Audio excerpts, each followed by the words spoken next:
Hello, এখন থেকে আমার ভিডিওয়ে তোমরা ওয়াটারমার্ক থাকবে, ঠিক আছে?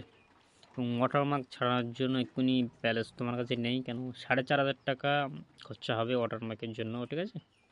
এবং ওয়াটারমার্কের জন্য অত টাকা আমার কাছে নেই।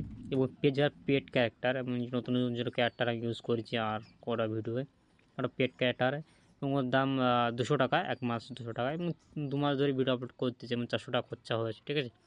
এবং যত আমার 200-র মতন সাবস্ক্রাইব প্রায় হয়ে গেছে, এবং এত ছোটো চ্যানেলে প্রত্যেক মাসে যদি 200 টাকা খরচা করা যায় বহুত আমার কাছে মনে হচ্ছে, ঠিক আছে? ওই জন্য এখন পেড ক্যারেক্টার ইউজ করতে পারি, ঠিক আছে? এবং তোমরা যদি চাও চ্যানেলটা আরও গ্রো হোক, তাহলে হয়তো পেড ক্যারেক্টার এবং ওয়াটারমার্ক ছাড়তে পারবো। তোমাদের হাতে, তোমরা যদি আমার চ্যানেলটা যদি সাবস্ক্রাইব করো এবং আমাকে যদি ভালোবাসো তো অবশ্যই সাপোর্ট করো, ঠিক আছে? এবং পেড ক্যারেক্টার তো অবশ্যই ইউজ করা মানে আমার অসুবিধা হচ্ছে, ঠিক আছে? কারণ পয়সা লাগতেছে, নতুন নতুন ফ্রি ক্যারেক্টার আছে, ফ্রি ক্যারেক্টারও ইউজ করতেছে না। Bye bye, tata.